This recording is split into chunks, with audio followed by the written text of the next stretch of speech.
Welcome to Know This Live. I'm Zinhle Essamuah. The U.S. is taking a more active role at the United Nations after the Trump administration pulled back from international organizations. Now, newly confirmed U.S. Ambassador to the UN, Linda Thomas-Greenfield, says America is back. One of her priorities to address conflict-driven hunger. Ambassador Thomas-Greenfield, thank you for being here. I'm delighted to be here with you. Thank you for inviting me. Of course, and I want to jump in. I know that according to the United Nations, at the end of 2020, more than 88 million people were suffering from acute hunger due to conflict and instability, and that's a 20% surge in just 1 year. So knowing these really dire statistics, which have been referred to as a frightening trend, what's being done? Well, a lot is being done, but I will honestly say not enough is being done. I think the first question we have to ask is, why are there so many people in hunger now? And part of the answer to that question is because of conflict. And that's the reason we concentrated and made one of our signature events for my month's chair of the Security Council. We made one of our signature events conflict-induced hunger. And what can be done about it is to stop fighting. We need to look at countries, Ethiopia, for example, Yemen, where you have millions of people who are starving because people are fighting each other and blocking humanitarian agencies from getting food to them.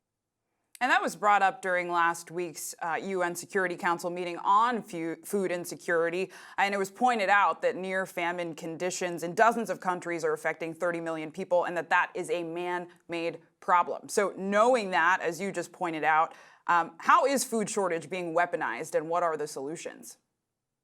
Well, first and foremost, people are forced to flee their homes where they have the comfort of preparing meals for their families because of conflict. And when they flee with only what they can carry. And they flee, in many cases, into displaced camps, or they flee to refugee camps across borders. And the only access that they have for food is for humanitarian agencies to provide that food. And warring parties block humanitarian corridors and keep them from delivering food to people in need. So one of the areas we have to focus on, in addition to encouraging people to stop fighting each other, is also to open up humanitarian corridors so food can be delivered to people in need.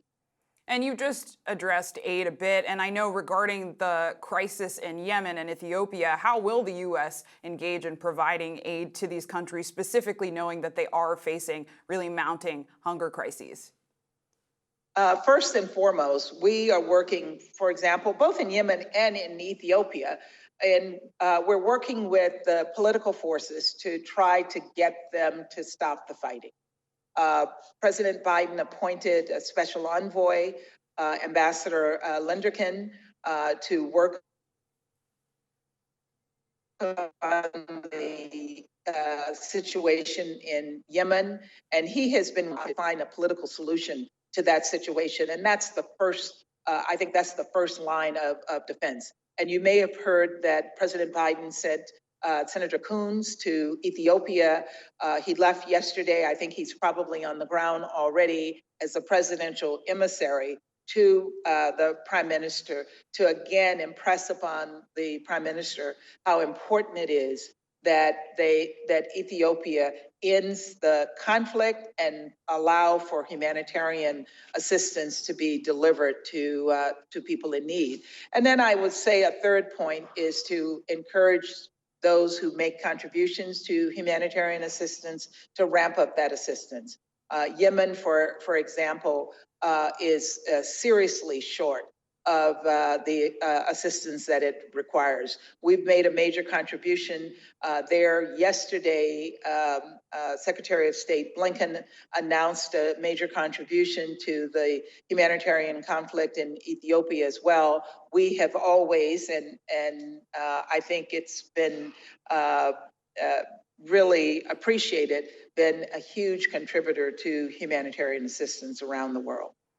And you're talking about the Biden administration. I know that you hold one of the most senior diplomatic jobs in the country. Knowing that, what do you believe are the biggest threats to American diplomacy? Well, first and foremost, the biggest threat to American diplomacy we're addressing right now, and that is we're back. We're back on the ground. We're back in a significant way on the international scene. And that threat has been eliminated because we're engaging so aggressively and so proactively, both here in the UN, but around the globe. In terms of threats that we face globally, I think terrorism has to be at the top of that list. COVID probably is a close second, if not an equal threat to international security and peace. President Biden has announced that we have a war. We're in a war-like mode to address the situation of COVID here in the United States, but also around the world. And I'm glad you mentioned the state of COVID, which has been described as a wartime effort in combating it. And I know globally there are so many issues that are causing instability around the world. I think of the violence in Syria and the situation in South Sudan. Many of the efforts to address these in the past by the Security Council have been hindered by vetoes from China and Russia. How do you plan to work with them to cause effective change? You know, that is an extraordinarily important question that you asked, because the Security Council has the ability, it has the capability to find solutions and provide solutions to these changes, to these crises. And the only way it's going to work is that if members of the Security Council, and particularly members of the P5, work more closely together. So we need to look at areas where we can find cooperation with each other, where we can complement each other. Burma was one of those examples. The Security Council was able to come out with a very strong statement on the situation in Burma. We're working to produce a statement on Ethiopia as well. And we have worked together to look at the situation of COVID. So I do think there are areas, climate change, again, one of those areas where we can cooperate with each other. So we look for those areas where we can cooperate with each other. We amplify that, but then we try to find some common ground in areas where we have conflict. And I think we are having some success, but I have to admit, not enough is being done in that area. We really do have to do more. And as you talk about doing more and working together and building coalitions, I'm mindful that you're a career diplomat, and you've talked about growing up in the South and how that shapes your work. I know some of the experiences you've outlined, growing up in a segregated town, passing through the KKK, hearing a professor use the N-word. Could you describe some of those experiences to us, but also tell us how that shapes the way you approach diplomacy today? You know, I've grown over the years, and part of my feeling as I look back on those experiences and see where I am today, I realize that those experiences shaped me into the person that I am today.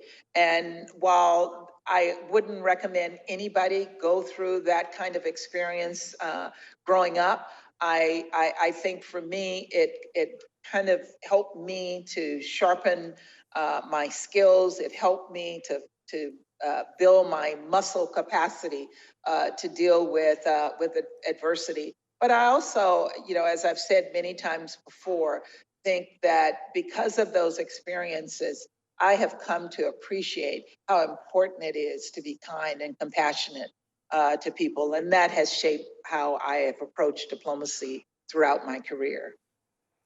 And given that, I wanted to end by asking you what you teach your children and your grandchildren about the world that they're inheriting. That's a great question. My daughter reminded me a few months ago that I said to them, They should always embrace the underdog. That if they are in high school and people are being bullied, they need to side with the person who's being bullied. They need to bring into their circle people who are left outside of their circle.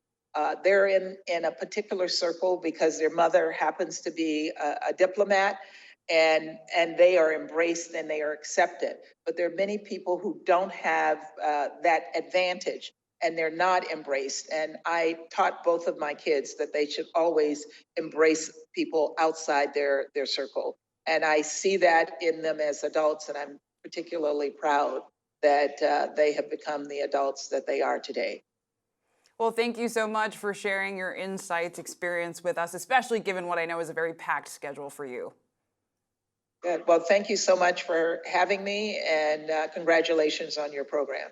Thank you. That's U.S. Ambassador to the UN, Linda Thomas-Greenfield. And thanks to everyone for tuning in to Know This Live. I'm Zinhle Essamuah.